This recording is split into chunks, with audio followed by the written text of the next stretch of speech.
प्रभु सुदशरथ अजर बिहारी।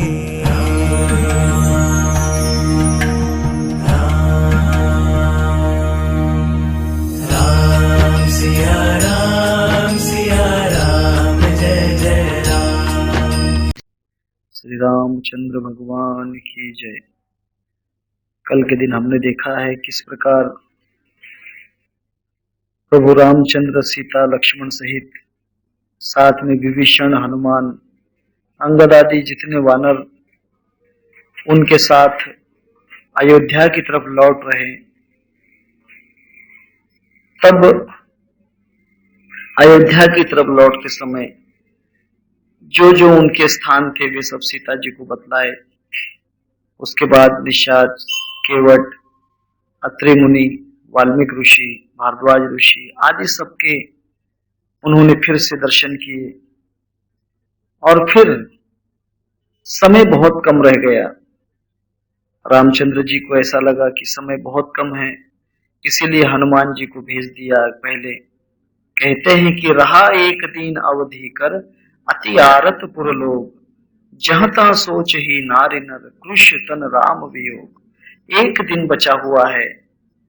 अयोध्या के लोग सोच रहे हैं कि अभी तक राम आया नहीं, आएगा कि नहीं आएगा, समझ नहीं आती है। सब ही विचार कर रहे हैं। तब भरत जी जो हैं उनको शुभ शकुन होने लगे। शकुनों के बहुत प्रकार हैं। कुछ लोग शकुन को अंधश्रद्धा भी कहते हैं, परंतु शकुन एक ऐसी चीज है, अगर मानो तो वह अंधश्रद्धा नहीं है, क्योंकि शकुन ऊर्जा के कणों से होती है। जो शारीरिक शकुन होते हैं वे ऊर्जा के कारण होते हैं। अगर कोई व्यक्ति की ऊर्जा वहां से कार्य कर रही हो तो हमारे शरीर पर उसके परिणाम होते हैं, क्योंकि ऊर्जा ब्रह्मांड में एक ही है, अलग अलग ऊर्जाएं नहीं है। पूरे संसार में एक ही ऊर्जा है। जैसे इस मकान के कहीं भी वायर से वायर अगर टच हो जाए तो मेन फ्यूज उड़ने लग जाएगा, उसका मेन फ्यूज उड़ जाता है।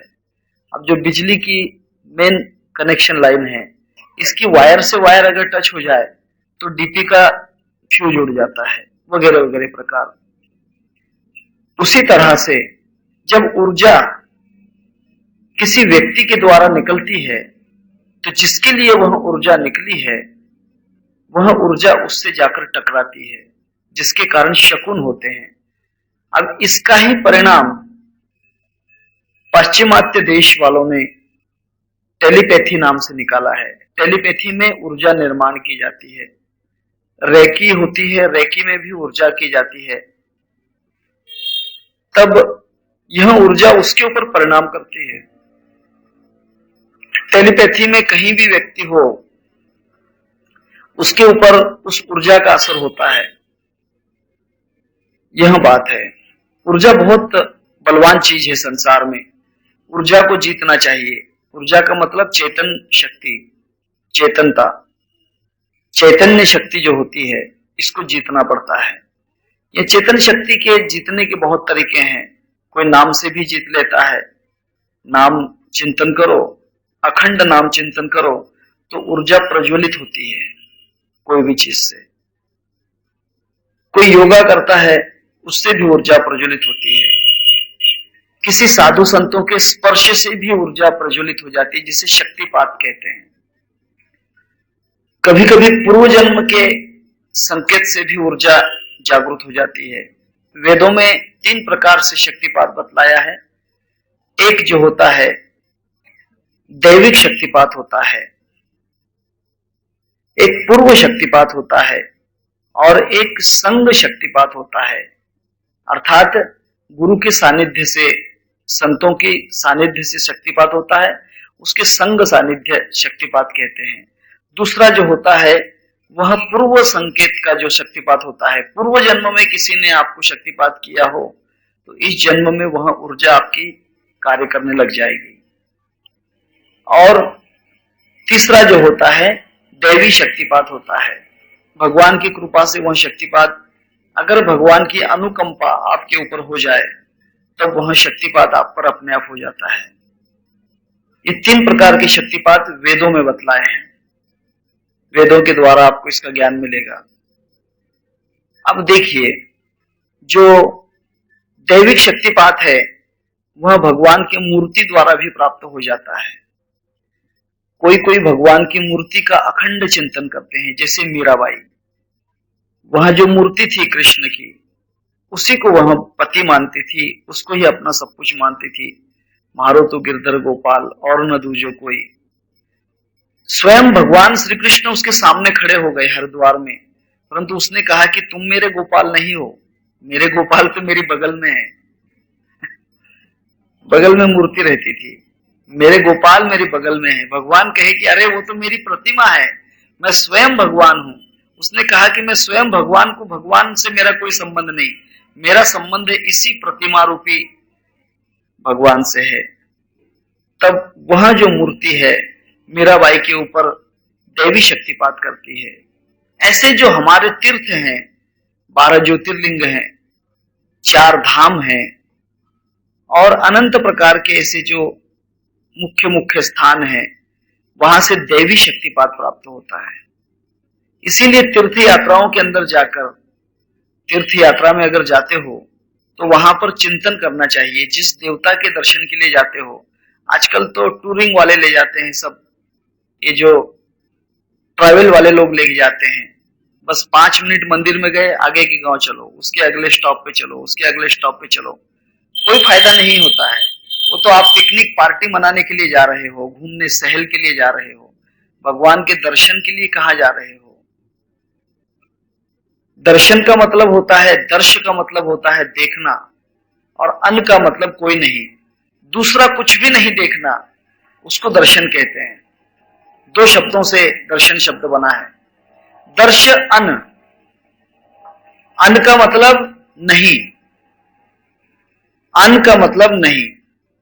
अब देखिए, जैसे कि अनजान, अनजान व्यक्ति का मतलब होता है जिसको जानते हैं वह जान है, जाना हुआ है। और अनजाना का मतलब क्या होता है, जिसको जाना नहीं गया, जिसको हम जानते नहीं, उसको अनजाना कहते हैं। अन शब्द जाना शब्द के आगे अगर लगा दो तो उसकी पहचान नष्ट हो जाती है। जैसे जाना यानी पहचाना हुआ है, वह तो मेरा जाना माना है, मतलब मैं उसे पहचानता हूं, परंतु वह अनजाना है मेरे लिए, उसका मतलब वो मुझे, मैं उसे पहचानता नहीं हूं। तब अन शब्द नहीं का प्रतीक है, निगेटिव है। अन शब्द जो है यह निगेटिव है। और दर्श के आगे पीछे कहीं लगा हो तब दर्श का मतलब देखना, और अन का मतलब दूसरा नहीं। हाँ, दूसरा नहीं देखना, जिस भगवान को देखा है उसी को देखना है। एक गाओ हमें विठोबाचे नाम, आने काचे काम नोहे आता। बड़ा अच्छा लिखते हैं संत तुकाराम महाराज, बोलावा विठ्ठल, पहावा विठ्ठल, करावा विठ्ठल, जीवे भावे। अर्थात एक को ही देखना है, उसी को दर्शन कहते हैं। हम लोग गलत समझ लेते हैं कि दर्शन का मतलब मंदिर में जाना, हाथ जोड़ लेना, पैर पड़ लेना, इसको दर्शन समझते नहीं। उसके सिवा किसी और को न देखना, उसका अर्थ दर्शन होता है।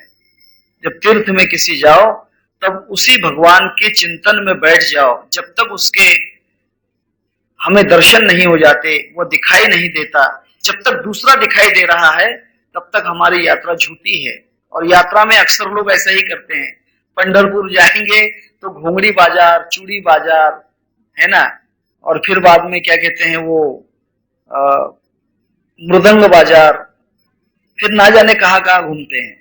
भगवान के दर्शन तो और रह जाते हैं, सब पूरा बाजार का फेर फटका लगा देते हैं।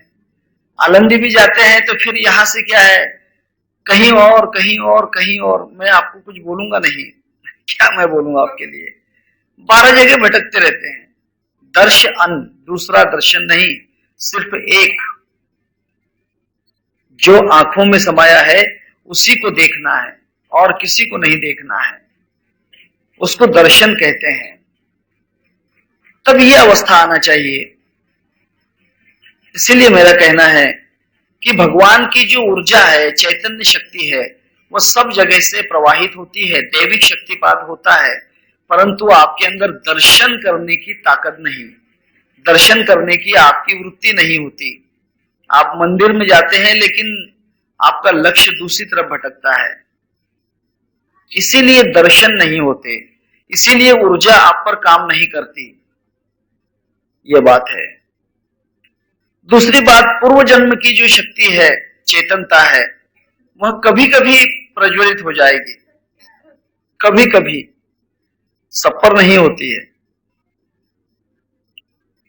शक्तिपात तो बहुत लोगों पर हो जाता है पूर्व जन्म में, परंतु वहां बड़े नसीब से फिर से खुलेगी, खुल ही जाएगी ऐसा नहीं समझना। खुल गई तो खुल गई, नहीं तो कोई गारंटी नहीं। ये बात है, बड़ी सुलभता से नहीं खुलती है। परंतु जो संतों से शक्तिपात होता है वह प्रेरित शक्तिपात है, संग शक्तिपात है। गुरु प्रेरित करते हैं उसको, जानबूझकर उसके ऊपर वहां शक्तिपात दिया जाता है। गुरु शक्तिपात का माध्यम है, गुरु शक्तिपात का माध्यम है, क्योंकि शक्तिपात गुरु नहीं करता, ये बात ख्याल कर लेना। गुरु कभी शक्तिपात नहीं करता है, उसके माध्यम से होता है। मीटर बिजली नहीं देता, मीटर आपको कोई लाइट नहीं देता है, मीटर के माध्यम से लाइट मिलती है। अगर मीटर लगा लिया घर में तो बिजली मिलेगी, परंतु मीटर में बिजली है ऐसा कभी मत सोचना। मीटर से बिजली मिलेगी तो फिर खंबे से कनेक्शन क्यों लिया, नहीं मिलती है, ये बात है। नल से कभी पानी नहीं मिलता है, नल कनेक्शन है, वह एजेंट है। आई बात समझ में? वह बीच में एजेंट है नल, नल के द्वारा आपको पानी मिलेगा, नल पानी नहीं दे सकता। यही बात है, गुरु आपको शक्तिपात नहीं दे सकता, गुरु के द्वारा शक्तिपात मिलेगा। क्यों?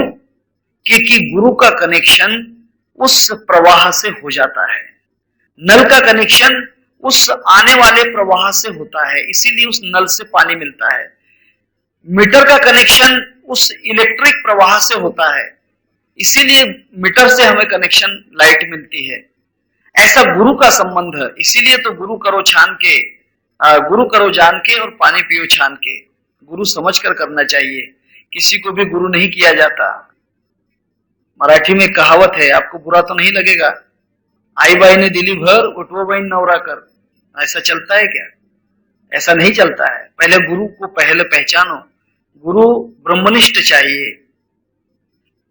शास्त्रविद चाहिए, शास्त्र जानने वाला चाहिए। जिस गुरु को शास्त्र की पहचान नहीं है, समझ लेना कि वह गुरु अंधा है। भले ही वो कितना अनुभवी हो, लेकिन वो अंधा गुरु है, वहां आपको रास्ता नहीं बता सकता। इसीलिए गुरु का रास्ता समझ कर पकड़ो।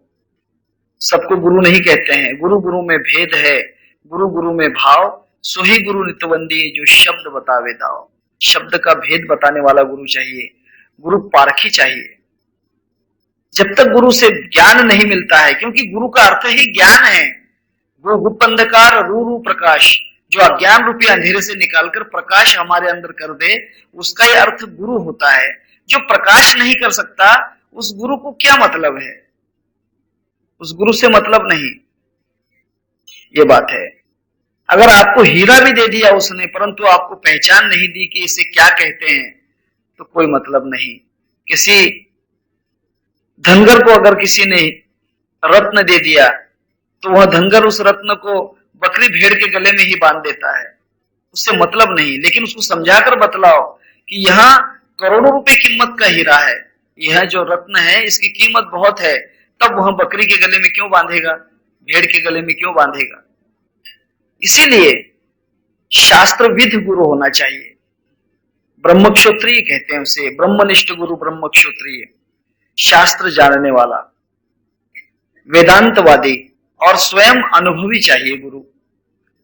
तब उसके द्वारा शक्तिपात होता है, जिसमें से वह शक्ति का प्रवाह शुरू हो गया है। सिर्फ मीटर है परंतु कनेक्टेड नहीं है, मेन लाइन से जिसका कनेक्शन जुड़ा हुआ नहीं है, कोई फायदा नहीं।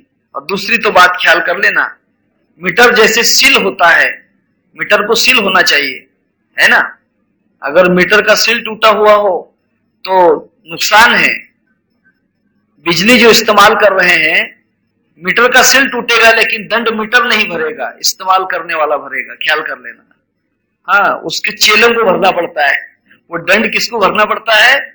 चेले को। हाँ, नरक में कौन जाएंगे? चेले। जिस गुरु का सील टूटा हुआ है, अर्थात जो गुरु खाता है पीता है, सील बंद नहीं है, उसका सील टूटा हुआ है, जिसकी रीडिंग आगे कभी पीछे है, कभी कभी बहुत बड़ी रीडिंग आगे चली जाती है, कभी कभी एकदम पीछे चला जाता है। दासबोध में बड़ा अच्छा श्लोक वो भी है, ब्रह्मज्ञानी अगाध वक्ता परि विषय लोलंगता, ऐसी सदगुरु चेनी सार्थकता होणार नहीं।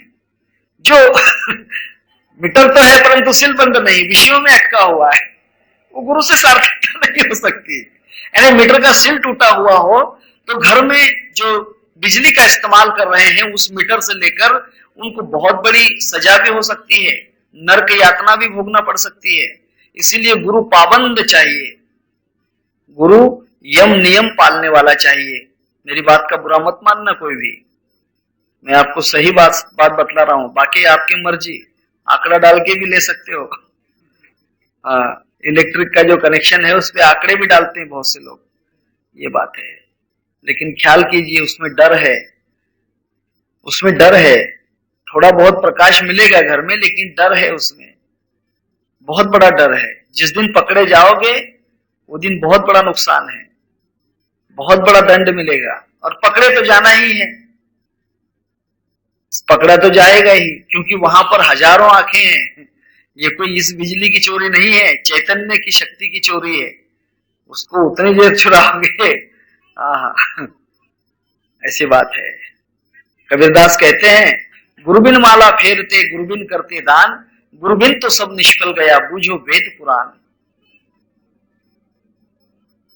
क्योंकि गुरु बिना तो वो मार्ग है ही नहीं।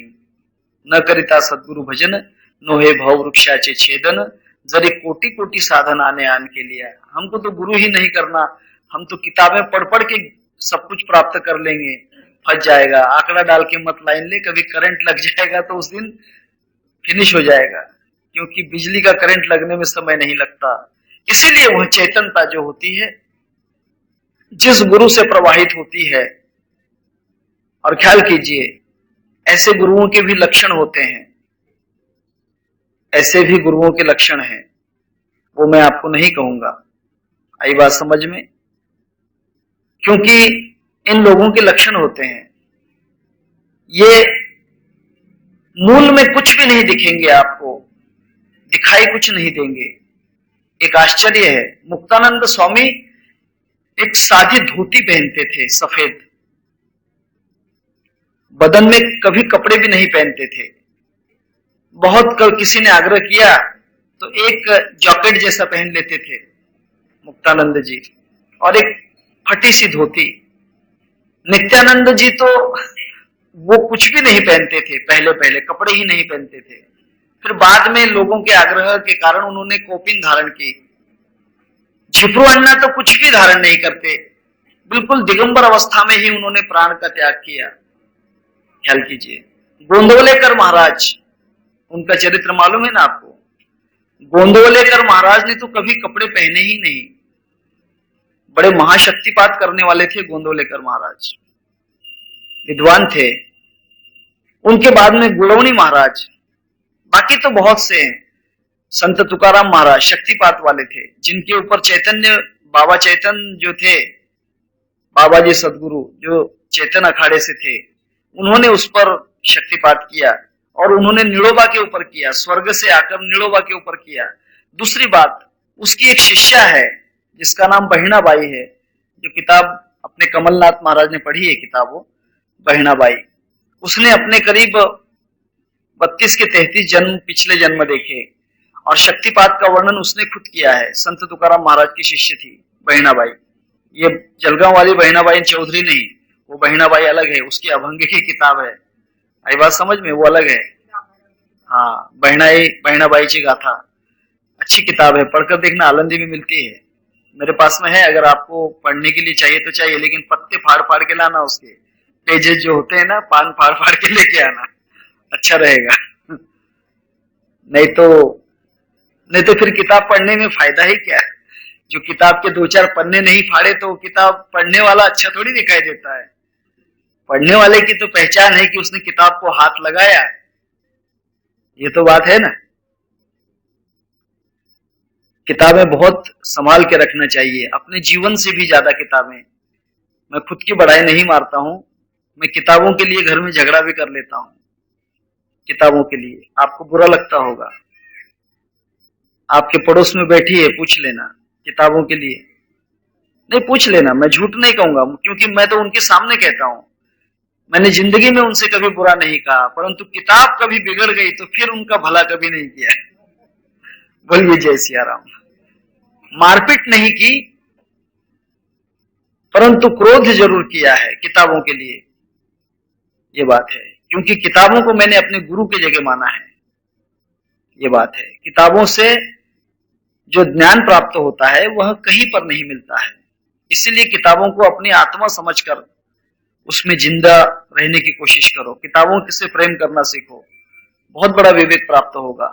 तब जिसे हम प्रेरित शक्तिपात कहते हैं, संक्रमण शक्तिपात कहते हैं, संप्रेक्षण शक्तिपात कहते हैं, एनलाइटमेंट कहते हैं, वो शक्तिपात गुरु लोग करते हैं। ऐसे 3 प्रकार का शक्तिपात होता है। तब मैंने आपको कहा कि जो शकुन होते हैं वे चेतन शक्ति से होते हैं। चैतन्य शक्ति जो होती है, हमारे अंदर जो ऊर्जा होती है, चैतन्यता होती है, वह ऊर्जा, उसके द्वारा हमारे अंदर जैसे टेलीपैथी में यहां से वहां संदेश जाता है, ऐसा ही संदेश राम के द्वारा भरत को मिलने लग गया। तब कहते हैं कि भरत नयन भुज दक्षिण फरकत बार हिम्बार, जान सगुन मन हर्ष अति लागे करन विचार। भरत की दाहिनी आंख, राइट सीधी आंख फड़कने लगी है और सीधी भुजा उसकी फड़कने लगी है। तब उसने जान लिया कि कुछ ना कुछ शुभ शकुन है। इसमें से बहुत से शकुन है, उसमें के प्रकार तो मैं आपको नहीं बताऊंगा, क्योंकि आप थोड़ा सा कभी कभी चक्कर में भी पड़ सकते हो, इसीलिए उसका अनुभव लेना पहले। कभी अगर दोनों कान बंद हो जाएं, एकाएक ही कानों में से आवाज आना बंद हो जाती है, ऐसा लगता है कि कान बंद हो गए, समझ लेना कोई गहरा मित्र आपका मिलने वाला है, अच्छा रिश्तेदार आपके पास आने वाला है, महाशकुन है।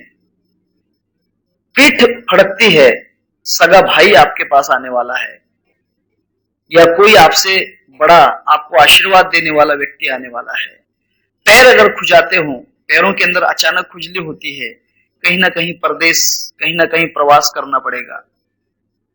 हाथ खुजाते हो, आज तो लई खाजो होता है हाथ, ये तो आपको मालूम है, इसको कहने की जरूरत नहीं है।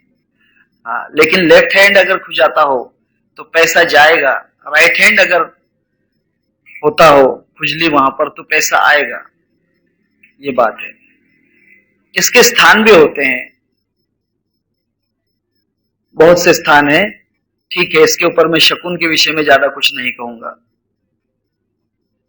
अब देखिए, शकुन के बहुत प्रकार हैं, उसकी किताबें भी मिलती हैं, पढ़ लेना। शकुन विचार बोल के किताब है, ये प्रदर्शन जब आते हैं ना बाबा वाचनालय में, तब शकुन विचार बोल के किताब है, उस किताब को पढ़कर देखिए। परंतु उसके पीछे दीवाने मत बनना, मेहरबानी कहता, उन्हें तो उसी विचारों में फंस जाओगे तो राम को भूल जाओगे, ये बात है। शकुन विचार बोल के अच्छी किताब है, मेरे पास होगी लेकिन पता नहीं कहां रखी है।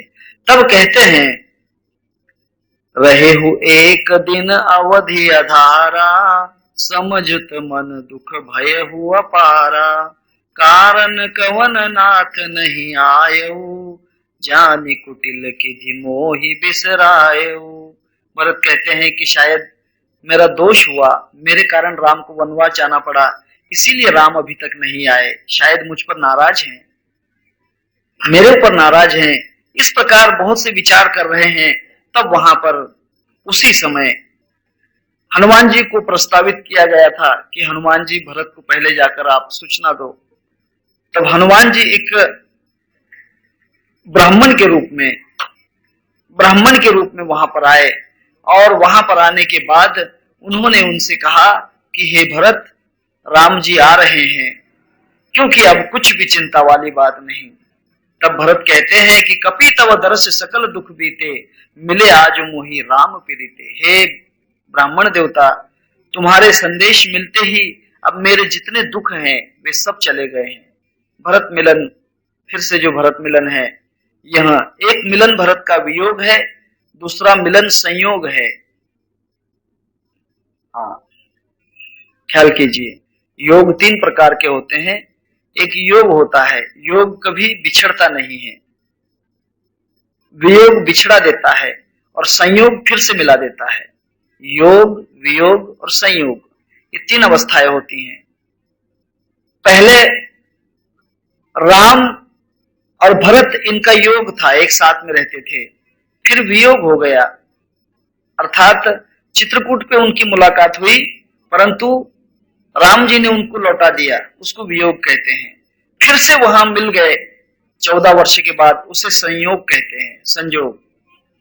यह संयोग होता है।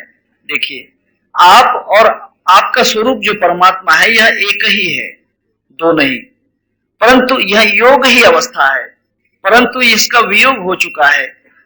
मल विक्षेप आवरण के कारण, अज्ञान के कारण इसका अलग अलग संबंध हो गया है। ऐसा लगता है कि भगवान अलग है, मैं अलग हूं, परंतु जब इसका संयोग हो जाता है, एक हो जाते हैं, तब फिर से योग जुड़ जाता है, अर्थात फिर एक हो जाते हैं। तो योग जो है, योग फिर से जुड़ाने का काम करता है, संयोग जो है जुड़ा देता है, योग जुड़ा कर रखता है और वियोग अलग कर देता है। ये जीवात्मा की 3 अवस्थाएं हैं, ये ख्याल कीजिए। जब उस वक्त उनको संदेशा मिला, भरत को बड़ा ही आनंद हुआ। उसके बाद भरत ने वहां पर प्रभु रामचंद्र जी उनके आने के लिए सब प्रकार की तैयारियां की कि प्रभु आ रहे हैं। सब प्रकार के आरतियां, उनके लिए श्रृंगार, उनके लिए सुगंधित द्रव्य, कुछ पदार्थ ऐसे लेकर सब लोग, गांव के नगरवासी उनके लिए सब रास्ता देख रहे हैं। प्रभु रामचंद्र विमान के द्वारा, पुष्पक विमान से लौट कर आए हैं और फिर भरत से मुलाकात हुई। उसके बाद प्रभु रामचंद्र जी को वहां पर षोडश स्नान करवाया गया, षोडश पूजा की, उनका स्नान करवाया गया और फिर सीता माता जो हैं उनको भी स्नान वगैरह करवा के फिर उनको पहले गुरु के दर्शन किए, उसके बाद माँ कौशल के कैकेयी के दर्शन किए। राम ने पहले कैकेयी के दर्शन किए। कैकेयी थोड़ी सी घबरा गई कि मेरे दर्शन क्यों कर रहे हो। राम ने कहा कि तुम्हारे कारण ही तो मेरे कार्य पूर्ण हुए, अगर तुम न होती तो मैं रावण को नहीं मार सकता था, क्योंकि तुम्हारे कारण ही मेरा अवतार सफल हुआ है। ये बात ख्याल करना। इसीलिए तमोगुण को बुरा मत समझना, अच्छी बात है, क्योंकि तमोगुण के कारण ही, हे कैकेयी, तुम्हारे कारण ही मेरा भला हुआ है। अगर आप में अज्ञान नहीं हो तो गुरु की मुलाकात नहीं होगी। इसलिए अज्ञान आने दो, कोई बड़ी बात नहीं, अंधेरा आने दो। जितना अंधेरा आएगा उतना उजाले का आनंद मिलेगा, जितना अंधेरा रहेगा उतना रोशनी का आनंद रहेगा। इसलिए दिवाली अमावस को मनाई जाती है, आपको मालूम है ना। पूर्णिमा में क्यों नहीं मनाते दिवाली? क्योंकि आनंद नहीं आएगा। जो हम दीपक जलाते हैं उसका आनंद चंद्रमा के प्रकाश में नहीं आएगा। वो जो दीपक हमने जलाए हैं उसका प्रकाश महसूस नहीं होगा, आनंद नहीं देगा। इसीलिए हमने जो गुरु किया है वह अज्ञान दशा में ही करना चाहिए। ज्ञान लेकर गुरु करेंगे तब वो कहता है कि गुरु से ज्यादा तो मुझे मालूम है, गुरु से ज्यादा तो मुझे समझता है, गुरु से ज्यादा तो मैं पढ़ा हूं। समझ लेना कि सब पानी फिर गया उसके भक्ति के ऊपर, भक्ति पर पानी फिर गया, ये बात है, भक्ति पर पानी फिर गया।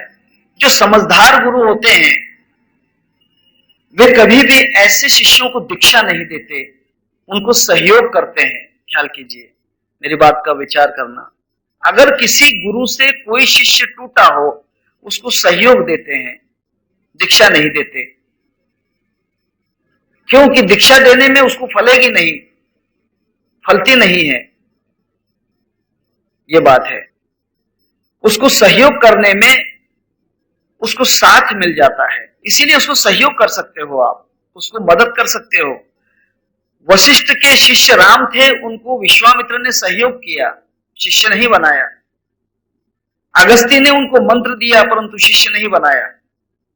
ख्याल कीजिए, सहयोग दे सकते हैं, उसको सहयोगी गुरु कहते हैं, ये बात है, ये नियम है शास्त्र का, क्योंकि सहयोग कर सकते हो उसको, यह बात है।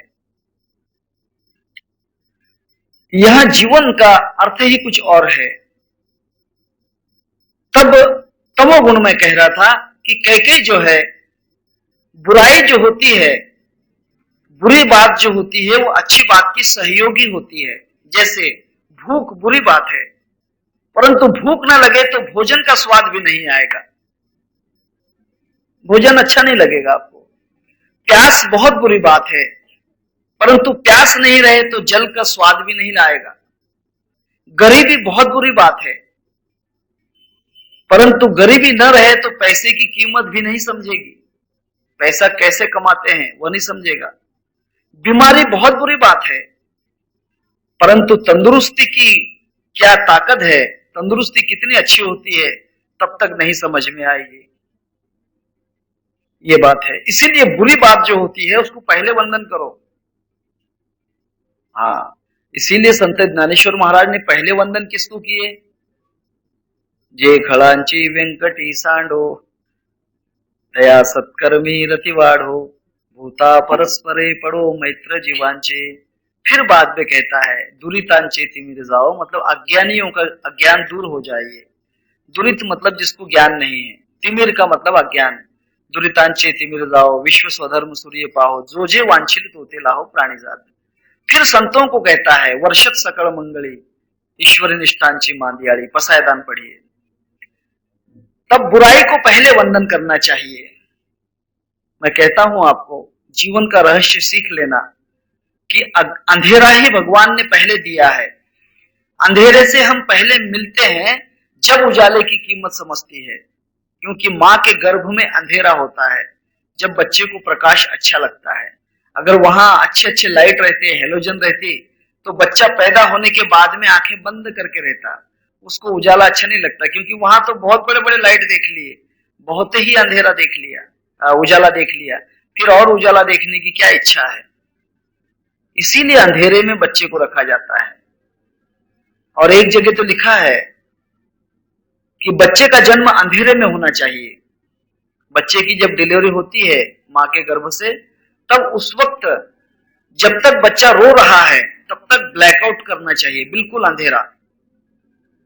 उससे बच्चा एकदम हौसला करता है, हिम्मत वाला बच्चा हो जाता है, अर्थात वो संसार के अंदर अंधेरे से अर्थात अज्ञान से, परेशानियों से टकराने की ताकत पैदा होती है बच्चे के अंदर। वो जिसको हम जुनून कहते हैं, जोश कहते हैं, यह जो है उसमें निर्माण होती है। परंतु आजकल उजाले में जो बच्चे पैदा होते हैं, देखिए मैं आपको सही बतलाता हूं, झोपड़पट्टी में जो बच्चे पैदा होते हैं, झोपड़पट्टी में या जंगलों में जो बच्चे पैदा हो जाते हैं, उनमें इतनी क्षमता होती है, उससे ज्यादा क्षमता शहरवासियों के अंदर नहीं होती। वे इतनी मेहनत कर सकते हैं उतने शहरवासी नहीं कर सकते। जंगलों में प्राणियों का जन्म होता है, शेर का आदि जो प्राणी होते हैं वे अंधेरे में जन्म लेते हैं, उनका जन्म अंधेरे में होता है, उनको उजाला नहीं मिलता, वहां बत्ती लगा के लाइट लगा के उनकी डिलीवरी नहीं करते हैं। इस कारण वे बहुत जोशीले होते हैं, उनमें ताकत रहती है, ये बात है। दूसरी बात, प्राणियों के अंदर और थोड़ी बात बता देता हूं आपको, जो ज्यादा दिन जिंदा होते हुए अंधेरे में रहता है और फिर एकदम उजाले में आ जाए तो उसमें ज्यादा जोश होता है। पक्षी उड़ सकते हैं, क्यों? क्योंकि वे अंडे से जन्म लेते हैं। अंडे के अंदर जिसका जन्म होता है, बच्चा उस अंडे के अंदर होता ही है, क्योंकि बच्चे का जन्म जो होता है, पंछी का बच्चा, वहां तो माँ के गर्भ से निकल जाता है। अंडा जब बाहर हो जाता है उसके बाद उसका जन्म हो गया, यानी माँ के गर्भ से निकल गया, परंतु अंधेरे में ही है। भगवान की कुदरत की ताकत है कि वो अंधेरे में ही रहता है। इस कारण जब वो उस अंधेरे से बाहर निकलता है, पहले माँ के गर्भ का अंधेरा, उसके बाद में उस अंडे के अंदर का अंधेरा। देखिए और एक बात बतलाता हूं, थोड़ी मैं बहुत दूर की बात बतला रहा हूं आपको। अंडे का रंग सफेद होता है और सफेद रंग प्रकाश को परावर्तित करता है, प्रकाश को आने नहीं देता है। काला रंग प्रकाश को समा लेता है, यानी प्रकाश को खींच लेता है, ब्लैक रंग। इसलिए धूप के दिनों में काले कपड़े नहीं पहनते, क्योंकि वो सूरज की किरणों को पी लेता है। इसलिए सफेद कपड़े पहनते हैं। क्यों? क्योंकि वो सूरज की किरणें बाहर उल्टी फेंक देता है, रिफ्लेक्ट करता है। इसीलिए अंडे का रंग सफेद होता है। अगर कभी उसके ऊपर प्रकाश आ भी जाए सूरज का, तो वह अंडे का जो सफेद रंग है उसको रिफ्लेक्ट कर देता है, अर्थात वह प्रकाश अंदर का जो बच्चा होता है, चूजा, जिसको हम चूजा कहते हैं, उस चूजे के ऊपर नहीं पड़ता। उस कारण से वो बच्चा फुल डार्कनेस में रहता है, पूरे अंधेरे में रहता है। और पूरे अंधेरे में रहने के कारण वह इतना जोशीला हो जाता है कि वह उड़ सकता है। That is the main point of darkness, अंधेरा। इसलिए रामचंद्र, चलो जाने दीजिए, आगे ज्यादा नहीं कहूंगा। प्रभु रामचंद्र जी ने कैकेयी के दर्शन किए, तमोगुण के दर्शन किए। कहने के लिए बहुत है, समय बहुत कम है। हाँ, ऐसी बात है। वो मराठी में कहावत है, रात्र थोड़ी सोंग जास्त। रात्र छोटी सोंग मोटी। सोंग बड़े बड़े हैं लेकिन रात बहुत छोटी है, ऐसी बात है। तब उसके बाद मां कौशल्या के, फिर सुमित्रा जी के दर्शन, सीता ने भी तीनों सासुओं के दर्शन किए। उसके बाद भाई से भाई मिले, फिर राज तिलक करके रामचंद्र प्रभु अपने सिंहासन पर विराजमान हुए। तब राम ने उनके साथ जो आए हुए वानर थे उनको बहुत से पदार्थ, बहुत से रत्न, संपत्ति दे दी और सबको लौट कर जाने के लिए कहा, परंतु उनकी लौटने की इच्छा नहीं हुई। जामुंत कहता है कि मैं बूढ़ा हूं, अब मेरा ना कोई बेटा है ना क्या है, मैं कहां जाऊंगा, मुझे रहने दो तुम्हारे पास। विभीषण कहता है कि भगवान मैं तो लंका छोड़कर पहले तुम्हारे पास आया था, रावण को, लंका को छोड़ के, अब मुझे फिर क्यों लंका में भेज रहे हो। अंगद कहता है कि मुझे पिताजी ने तुम्हारे गोद में दे दिया है, अब आप ही मेरे पालने वाले हो, मुझे क्यों लौटाते हो। नल और नील कहते हैं कि भगवान हम तो एक पुल बनाने वाले हैं, हमें दूसरे कौन काम देंगे, अगर आपके पास हम रहते हैं तो थोड़ा बहुत काम तो मिल जाएगा। हनुमान जी कहता है कि भगवान मैं तो तुमको छोड़कर नहीं जाऊंगा, चाहे आप कहीं भी रहो, मैं अयोध्या में यही कूदता रहूंगा, हाँ यहीं पर मैं रहूंगा, लेकिन इसे छोड़कर नहीं जाऊंगा, अयोध्या को छोड़कर नहीं जाऊंगा। बहुत बहुत राम ने बहुत समझाया, तो बड़ी मुश्किल से विभीषण, अंगद, नल, नील, सुग्रीव, जामवंत इनको भेजा, परंतु हनुमान जी नहीं गए। हनुमान ने वसीला लगा दिया। कहते हैं वसीले से सब काम हो जाते। इंटरव्यू में कोई पास नहीं होता है, जिसका वसीला होगा पास हो जाएगा। हाँ, वसीले से उन्होंने माता का वसीला लगा दिया। देखो मैं आपसे बदला नहीं लेना चाहता हूं, मैं आपसे कोई ऐसा मत समझना कि मैं आपसे कुछ मांग रहा हूं, मैंने आपकी सेवा की है, राम ने मुझे आपकी खोज के लिए भेजा था। सीता ने कहा हाँ हाँ तुम ही तो आए थे, मैंने आपसे वहां भी कुछ नहीं मांगा और अब भी कुछ नहीं मांग रहा हूं, मुझे मालूम है आप तो मां हैं, बिना मांगे दे देती हो। सीता ने कहा कि हनुमान बोलो तो सही क्या चाहिए। उसने कहा कि नहीं मां, मुझे कुछ भी नहीं चाहिए, संसार की कुछ भी चीजें नहीं चाहिए। सीता ने रत्न दिए, अलंकार दिए, भोजन दिया, परंतु हनुमान कहता कि नहीं, इनसे मेरा पेट भरने वाला नहीं। एक काम कीजिए, क्योंकि राम की अति निकट आप हो, आप ही राम की प्रिय हो, राम आपके लिए कुछ भी कह सकते हैं, कुछ भी कर सकते हैं। अगर राम को आप कह दे कि हनुमान जी मेरे पास रहेगा, हनुमान जी को रहने दो, तो शायद मेरा काम हो जाएगा।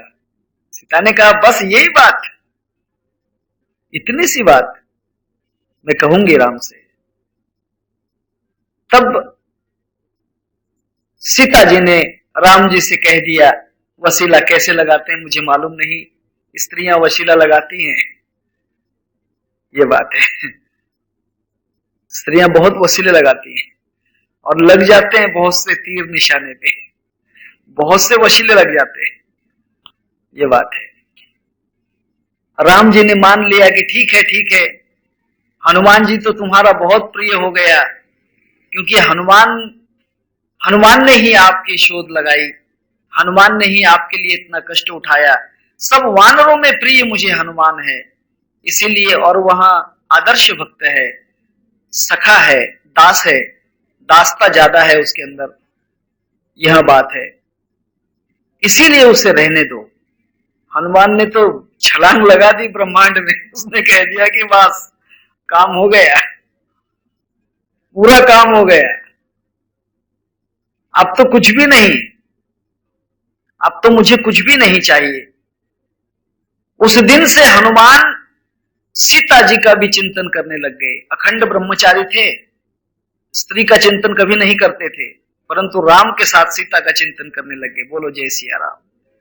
हाँ, इसीलिए कहते हैं राम लखन सीता सहित हृदय बसहु सुरभु। जिसने हृदय में राम, लक्ष्मण और सीता को बिठा लिया, लक्ष्मण तो थे ही प्रिय, राम प्रिय थे, परंतु सीता को भी अपने हृदय में धारण कर लिया ब्रह्मचारी होते हुए, यह बात है। ब्रह्मचारी होते हुए, देखिए आपको मैं कहता हूं, इस रामायण में नहीं है बात, वाल्मीकि रामायण में है। हनुमान ने सिर्फ मन में कल्पना लाई थी स्त्री की कि सीता को मैं देखूंगा और देखकर लौटूंगा, उतनी स्त्री की कल्पना लाई, उसके कारण उसके शरीर में एक वासना निर्माण हो गई, काम वासना। स्त्री का विचार करने से ही, स्त्री का विचार भी नहीं होना चाहिए ब्रह्मचारी के मन में, फिर देखना तो बहुत दूर की बात है। हनुमान जी ने सिर्फ छलांग लगाने के पहले विचार किया कि मैं सीता से मिलूंगा और सीता को देखकर फिर हनुमान राम जी के पास आकर कहूंगा कि सीता सकुशल है। बस इतना ही विचार किया कि सीता से मिलूंगा, सीता को देखूंगा। देखी नहीं थी, मिला नहीं था, सामने भी नहीं गया था, इतना विचार किया। अदृश्य से अदृश्य विचार था, अदृश्य भी नहीं, इतना दूर का विचार उसके मन में आया और हनुमान के मन में स्त्री की वासना जाग गई। स्त्री की वासना दिखाई नहीं देती है, वासना दिखेगी नहीं, आई बात समझ में? वासना दिखाई नहीं देती है, जब वो पूरा घर कर लेती है, सड़ जाती है, तब दिखाई देती है। वासना जो होती है ना, ये अंकुर पैदा करती है। जब अंकुर फूट जाते हैं, अंकुर फूट जाते हैं, तब दिखाई देती है। खेती में बीज जब डालते हैं, तब पानी लगने से वह बीज गल जाते हैं। गल गए इसका मतलब उसमें जिंदा होने की, फिर से जन्म लेने की वासना हो गई। बीज पानी का स्पर्श होते ही, उस मिट्टी में पानी का स्पर्श हुआ, मिट्टी गीली हुई कि बीज गल जाता है, अर्थात उसमें जल के कारण फिर से पैदा होने की वासना तैयार हो जाती है। और तीसरे चौथे दिन वहां अंकुर फूट जाता है, तब हम कहते कि हाँ शेती आली बर का, पीक येऊन गेलं, आता उगवलं, पेरलेलं जे होतं ते उगवून गेलं। लेकिन नहीं, जिस दिन आपने पेरा, जिस दिन वर्षा हो गई, उसी दिन उसके अंदर वासना हो गई थी। राम जी ने सीता को बाद में देखा, परंतु जिस दिन सीता के मन में वासना लाई, उसी दिन उसके अंदर सीता का घर तैयार हो गया, स्त्री का घर तैयार हो गया। और हनुमान जी जब आकाश मार्ग से छलांग लगा रहे थे, तब उनका पसीना, शरीर से जो पसीना होता है, स्वेद कहते हैं उसको संस्कृत में, वह एक मगरी के पेट में चला गया, मगरी ने उसको निगल लिया। मगर कहते हैं क्रोकोडाइल को। शी क्रोकोडाइल का मतलब स्त्रीलिंग मगरी जो होती है, उसके पेट में चला गया, जिसके कारण उसको गर्भधारणा हो गई और मकर ध्वज नाम का पुत्र निर्माण हो गया। बोलिए जय सिया राम। फिर विचार कीजिए, आप स्त्रियों का अगर विचार करोगे तो कितनी बड़ी वासना तैयार हो जाएगी। आलिंगन करना, स्पर्श करना, यह तो बहुत दूर की बात है, परंतु उसके विषय में बात कर ली, बात सुन ली, तो भी आप काम वासना के पुजारी हो गए। फिर ब्रह्मचारी किसको कहोगे बाबा जी? हाँ, ब्रह्मचारी कहना कोई साधारण बात है? जो चेलियों से बात करेगा, जो चेलियों का विचार करेगा, शांति आली का, मंगला आली का, अमुक आली का, वो गुरु ब्रह्मचारी रहेगा। अरे बाहर से कितनी भी लंगोटी लगा ले, ब्रह्मचारी नहीं है, ब्रह्मचारी नहीं है। हनुमान जी ब्रह्मचारी नहीं रह सका, तो तेरी कौन सी बात है बाबा? मेरी बात को ख्याल करना, ब्रह्मचारी के लक्षण बहुत खतरनाक हैं, इसीलिए झूठा ब्रह्मचारी मत बनो।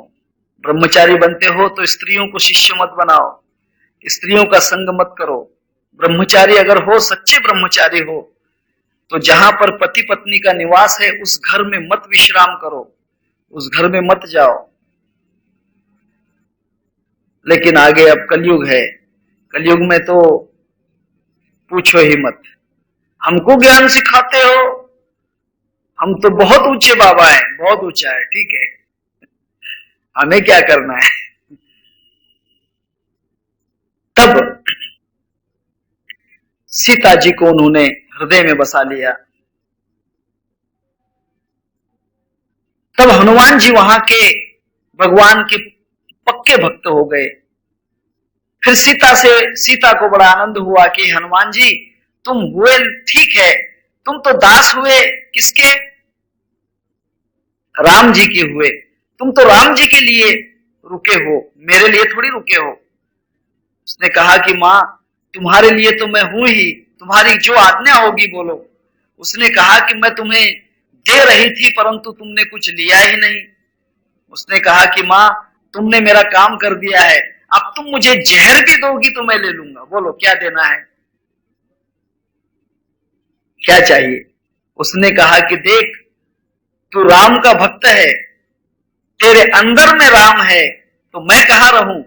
उसने कहा कि माता तुम बाहर बच जाओ, पूरे मेरे बदन में बाहर से तुम हो जाओ, तुम बाहर से सीता रहेगी और शरीर की आत्मा में राम रहेगा, हृदय के अंदर राम रहेगा। तब सीता ने कहा कि ठीक है। सीता प्रतीक रूप से सीता ने अपना सिंदूर निकाला और सिंदूर उसको दे दिया। ये संसार में बहुत विचित्र रिश्ता है। जो रिश्ता इतना कठिन है, पति जब अपनी पत्नी को सिंदूर देता है तब उसको पत्नी स्वीकार करता है, परंतु एक स्त्री अगर एक पुरुष को सिंदूर दे तो उसका रिश्ता क्या बनेगा? क्या रिश्ता बनेगा? मां का रिश्ता बनता है, क्योंकि मां पुत्र को अपने अंदर समाती है, उसकी बाहर से मां रहती है और अंदर उसका पुत्र रहता है। उसने कहा कि हे हनुमान, तू मेरा पुत्र है, तू मेरे अंदर समाएगा। इसलिए हनुमान ने कहा कि मां, मैं तो इतना बड़ा हूं, मैं कैसे समाऊंगा? उसने कहा कि मेरा सिंदूर लगा ले, तेरा और मेरा रिश्ता जन्मों जन्म का रहेगा, जन्म जन्म तक मैं तुम्हारी मां रहूंगी, जन्म जन्म तक तुम मेरे पुत्र रहोगे। इसीलिए हनुमान जी को अभी भी सिंदूर चलता है। लाल देह लाल लसे, अर्धरी लाल लंगूर, वज्र देह दानव दलन, जय जय जय कपिसूर। बहुत है, वाल्मीकि रामायण में है, यहां नहीं है, मैं क्या करूं, जितना है उतना कह रहा हूं। फिर भी वो कथाएं मैं आपको फिर से कहते चले जा रहा हूं। तब इस प्रकार यह जो है, राम राम, यह जो है हनुमान जी वहां पर रुके, राम राज्य चल रहा था, सब तरफ ठीक चल रहा था, कोई भी प्रकार का दुष्ट कार्य नहीं था। साधु संत सन्यासी ज्ञानी वैरागी ब्राह्मण वेद वाले शास्त्र वाले यज्ञ याग करने वाले जैसे भी जो भी लोग होंगे उनको रामचंद्र जी ने यथा योग्य उनके अधिकार के जैसा उनको सुख दिया। परंतु प्रकार यह हुआ, किसी किसी को सुख नहीं पचता है, जो दूसरों का सुख नहीं देख सकता है। वहां पर कहते हैं कि एक परीट की पत्नी का और उसका झगड़ा हुआ। तब परीट की पत्नी राम जी से न्याय मांगने के लिए राम के आश्रय में चली गई और महल का दरवाजा बंद था, इसीलिए महल के सीढ़ी के ऊपर रात भर सोती रही। वहां धोबी उसका रास्ता देखता रहा, रात भर नहीं आई। सुबह आई तो उसने कहा कि चल हट बाहर, मेरे घर में नहीं आना। रात भर कहाँ थी? उसने कहा कि मैं राम के दरवाजे पर थी। राम के दरवाजे पर? हाँ, तू क्या पवित्र होकर आई होगी, गंगा नहा कर आई है, चल बाहर। उसने कहा कि मेरे कुछ भी कलंक नहीं है, मैं वो राम थोड़ी हूं जो 6 महीने उसकी सीता रावण के घर रही, फिर भी उसको घर में डाल लिया। मैं तो परीट हूं, सबके कलंक धोता हूं, मैं कोई इतना कलंकित नहीं हूं राम जैसा। राम कलंकित है, उसकी सीता कलंकित है। बस झगड़ा फैल गया, कलंकित हो गई सीता। गांव में सब जगह चर्चा हो गई। राम जी ने सोचा कि यह तो अजीब चर्चा है। सीता से जाकर संवाद किया कि सीता, तुम कहो तो मैं तुम्हें नहीं त्यागूंगा, और अगर तुम्हें मुझे कलंकित नहीं करना है तो तुम्हें मुझसे अलग होना पड़ेगा। सीता ने कहा कि प्रभु, मैं तो तुम्हारे हां में भी राजी हूं और ना में भी राजी हूं। तुम मुझे जीवन दोगी तो मैं समझूंगी कि जीवदान दिया, और आपने मार दिया, मृत्यु दे दी तो मैं समझूंगी कि मोक्ष दिया। मुझे कोई फर्क नहीं है। इसी कारण सीता की आज्ञा लेकर प्रभु रामचंद्र जी ने सुबह सीता को लक्ष्मण के हाथों, लक्ष्मण को समझाया कि सीता को इतनी दूर छोड़ो ताकि वो किसी को न मिले। और तब सीता को लक्ष्मण, मैं आपको बिल्कुल संक्षिप्त कथा कह रहा हूं, इसमें इस रामायण में हुआ कथा नहीं है, संक्षिप्त कह रहा हूं, लव कुश का युद्ध भी इसमें नहीं है, परंतु कथा पूरी कहूंगा। तब उसको वाल्मीकि ऋषि के आश्रम में छोड़ दिया। उस वक्त सीता जो है गर्भवती अवस्था में थी। उसके गर्भ में 2 बालक थे, लव और कुश, जिनको जन्म दिया, जिनका षोडश संस्कार का कार्य लक्ष्मण जी ने ही किया। फिर बाद में राम जी ने अश्वमेध यज्ञ किया। अश्वमेध यज्ञ का घोड़ा छोड़ा। छोटे बालक थे लव और कुश। इन्होंने वहां घोड़े को पकड़कर अपने आश्रम में बांध दिया। सेना आई। सेना ने सोचा कि यह घोड़ा किसने बांध के रखा है, तो बालक कहते हैं कि हमारा घोड़ा है, तुम्हारा थोड़ी है। बच्चे कोई भी चीज देते नहीं। अगर बच्चे के हाथ में कोई चीज आ जाए तो बच्चे देते नहीं है, बच्चों का स्वभाव होता है। क्योंकि बच्चे जो होते हैं उनमें द्वैत नहीं होता। बच्चों में हे विश्वची माझे घर, ऐसी मति जायची स्थिर, ऐसी अवस्था है। बच्चे कभी पराया नहीं समझते, सब अपनी चीज समझते हैं। परंतु बड़े लोग जो होते हैं, ये मेरी है वो तेरी है, मस्जिद मेरी है मंदिर तेरा है, वगैरह वगैरह जो बातें हैं, अब ज्यादा नहीं कहूंगा इसमें। बड़े लोगों में ये बात आती है, बच्चों में नहीं। इन बच्चों ने कहा कि हमारा घोड़ा है, हम क्यों देंगे। सैनिक कहते हैं कि भाई ये घोड़ा राम जी का है, राम भी हमारा है, हम क्यों देंगे घोड़ा। अरे अरे भाई अयोध्या का घोड़ा है, अयोध्या भी हमारी, हम क्यों देंगे घोड़ा। अरे अरे भाई ये अश्वमेध यज्ञ का घोड़ा है, अश्वमेध यज्ञ भी हमारा है, हम क्यों देंगे घोड़ा। अजीब बात हो गई, बहुत कठिन बात है। तब इन्होंने बहुत थोड़ा सा जिदबाजी की। बच्चे थे। कहते हैं कि बच्चा अगर बिगड़ जाए संसार का नाश कर सकता है।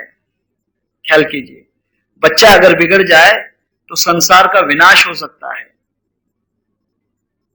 और बच्चा अगर सुधर जाए तो संसार को स्वर्ग बना सकता है। बोलिए जय सिया राम। बच्चा अगर, मेरी बात का अर्थ समझना, बच्चा अगर बिगड़ जाए तो संसार का विनाश कर सकता है, और बच्चा अगर सुधर जाए तो संसार को स्वर्ग बना सकता है। बात समझ में आई ना। बिगड़े हुए बच्चे संसार को बिगाड़ते रहते हैं, विनाश करते रहते हैं। हाँ, ये बात है। जो सुधारित बच्चे हैं, जो वेल इंटेलेक्चुअल हैं, जिनमें अच्छे सद्गुण हैं, वे संसार को स्वर्ग बनाते हैं। परंतु अब मुश्किल है, भारत में भी और दुनिया के अंदर कहीं पर भी अच्छे बच्चे पैदा होना बहुत मुश्किल है। बच्चे अच्छे पैदा होना बहुत मुश्किल है, ये बात है। आजकल फॉर्मूले ही बदल गए हैं, संसार के फॉर्मूले बदल गए हैं। पहले स्त्री पुरुष पुत्र संतति निर्माण करने के लिए अपना शहर छोड़ के वन में जाते थे। वन में जाने का कारण यह है कि संसार के लोगों के जो बुरे विचार हैं उस गर्भ पर न पड़े। इसीलिए पांडव सुदृढ़ हुए, कौरव नहीं हुए। कौरव हस्तिनापुर में जन्म लिए, पांडव वन में जन्म लिए, वन के अंदर उनका जन्म है, ये ख्याल कीजिए। जिनका गांव में जन्म हुआ है वे सुधरे नहीं, जो वन में जन्म लिए वे सुधर गए, अर्थात वे उनके ऊपर बुरे विचार मनुष्यों के प्रभावित नहीं हुए। ऐसे बहुत से लोग हैं। भरत, शकुंतला का पुत्र भरत जो था वो जंगलों के अंदर रहा, जंगलों में उसकी मां ने उसे छोड़ दिया, शेरनी का दूध पीकर बड़ा हुआ। वही भरत दुष्यंत राजा के पास जाकर इस भारत का राज संभालने लगा, जिसका बेटा शंतनु हुआ। फिर शंतनु से आगे औलाद हुई, पंडु, धृतराष्ट्र वगैरह। ठीक है, आगे तक, फिर यहां पर महाभारत कहने की बात नहीं है। तब वन में विहार करते थे, ख्याल कीजिए। कर्दम ऋषि और देवहूति माता वन में विहार करते थे, इसीलिए कपिल मुनि जैसा पुत्र निर्माण हुआ वन में विहार करने से। आजकल बहुत अलग बात है, मैं इसके विषय में कुछ भी नहीं कहता हूं, परंतु इस संसार के लोगों के स्पंदन से दूर अगर जाकर बच्चा पैदा हो तब वहां बहुत सुदृढ़ रहेगा, उसके विचार बहुत संतुलित विचार रहेंगे, असंतुलन उसमें नहीं रहेगा। यह बात है और यह होना बहुत जरूरी है। तब ये वन में पैदा हुए थे। अगर ये अयोध्या में पैदा होते लव और कुश तो ये शायद नहीं सुधरते। अश्वमेध यज्ञ मेरा है, घोड़ा भी मेरा है, राम भी मेरा है, ये नहीं कहते थे, क्योंकि वे वैसे नहीं थे। इस पे दृष्टांत बहुत हैं, कहना नहीं चाहिए, परंतु एक दृष्टांत बतला देता हूं। छोटा सा दृष्टांत है, लतीफे टाइप है। किसी एक पति पत्नी ने शौक के कारण, शौक रहता है, शोले फिल्म करीब 100 बार देख ली, 100 बार शोले फिल्म देख ली। भाग्य की बात यह है कि पुत्र पैदा हुआ। डॉक्टर साहब मुंह लटका कर आए। पिताजी पूछते हैं, क्यों डॉक्टर साहब, बच्चा तो अच्छा है? Very well, don't worry. उसकी मां तो अच्छी है, she is well right, she is very right. हाँ, फिर आप मुंह लटका कर क्यों आए? मुंह लटकाने जैसी ही बात है। उसने कहा कि क्यों, क्या बात हो गई? उसने कहा कि तुम्हारा बेटा पैदा होते से ही कहता है, कितने आदमी थे। जय सिया राम। ये परिणाम है, क्योंकि स्पंदन वैसे होते हैं ना, स्पंदनों के कारण होते हैं। चलो जाने